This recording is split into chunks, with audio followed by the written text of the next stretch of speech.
I'd like to preface this video by saying that it was not sponsored in any way. I purchased this product with my own money and the thoughts presented here are entirely my own. Threadripper's been out for a while now, but if there's one thing I've noticed since moving to the C399 platform, it's that there really aren't that many options for coolers that cover the entire IHS, or integrated heat spreader, of a Threadripper chip. Enter the Phanteks C399A water block for TR4 base processors, otherwise known as Threadripper.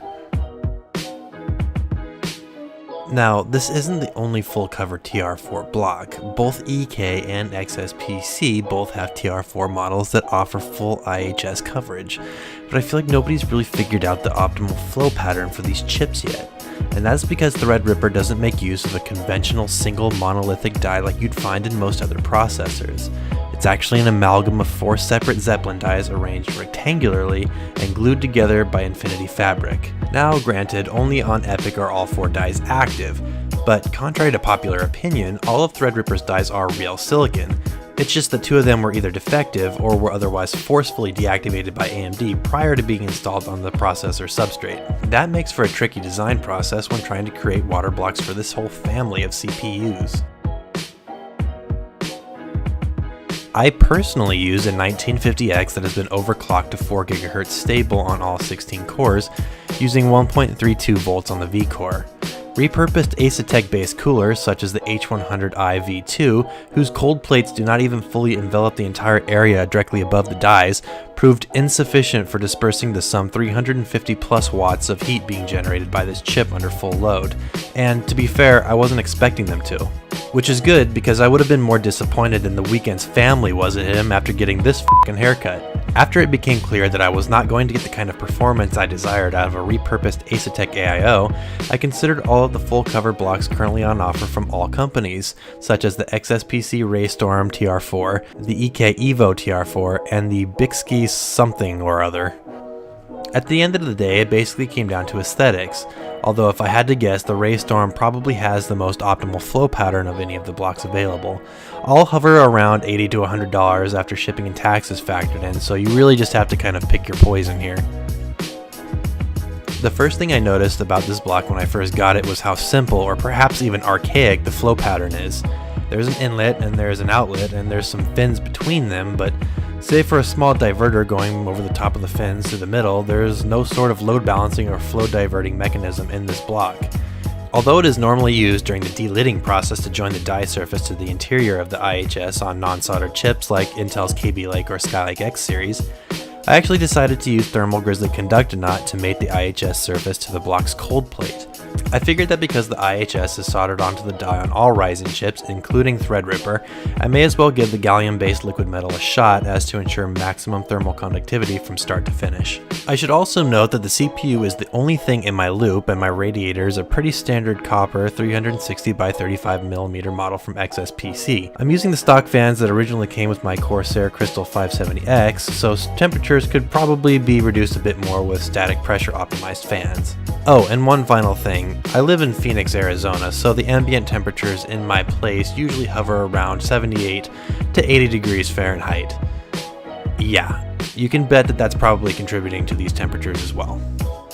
At first, I was actually somewhat disappointed by the performance of this block.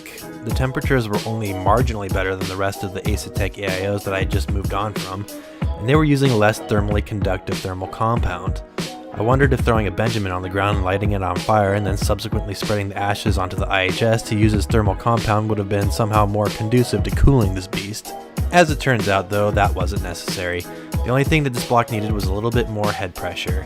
At first, I was only running my pump at a sluggish 1500 RPMs, but as you can tell from these benchmarks, the block really came to life at around 2500 RPMs, with effectiveness peaking at around 3000. Now, I don't have a PhD in fluid dynamics, and I could never be accused of being that intelligent, but I believe that by jamming the liquid through the flow chamber and forcing it to make its way through all of the fins instead of just passing through the middle bank of them, effective surface area was increased and temperatures were subsequently reduced.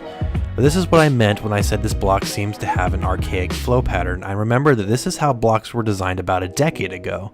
There was no diversion and there was no flow balancing, it was just in and out, and that's about it. And that's pretty much how this block has been designed. Luckily, it seems like a little bit of brute strength was able to save the day. Even if performance may be a little bit on the mediocre side, aesthetics are really where this block shines. And I do mean that quite literally, because it has integrated LEDs to give it really that extra touch. Those LEDs hook up via the normal 4-pin RGB headers that you can find on most motherboards these days, and in fact, I don't think there's a single X399 board that doesn't include those headers, so you should be good no matter what. The transparent plexi is nice if you have colored coolant, and these little magnetized anodized aluminum trim pieces are removable just in case you wanted to paint them or change them out for something else. Perhaps Phanteks will offer other colors in the future or something, but as of right now I think painting them is about as good as you can do. All in all, unless you're desperate for custom liquid cooling, or unless you're already custom liquid cooling another component that could double as a nuclear reactor, I'd probably actually just recommend going with Enermax's TR4 360mm AIO. It's simple and it's elegant and it's effective, all for a lot less money than you'd be spending on a custom loop. That cooler in fact could be had for about $50 more than this block alone. But if you're like me and you enjoy the look of a custom cooled loop and perhaps slightly better thermal performance, I could easily recommend this block, assuming you have a pump that can produce a good amount of head pressure. This means that your run-of-the-mill D5 pump might actually be on the chopping block, as they tend to favor flow over outright head pressure. I'd probably actually recommend a DDC style pump instead for use in conjunction with this block because of their complementary strengths. At the end of the day, it's a cool looking design that has pretty good performance that really comes to life with enough head pressure. And that's pretty much all I can say about it. I'm going to continue using it in my own personal rig because I just like how it looks and it performs well enough for my purposes. So that's about it. If you like this video, give me a sub, give me a like, and let me know what you think in the comments below. Thanks so much for watching, guys. I'll catch you next time.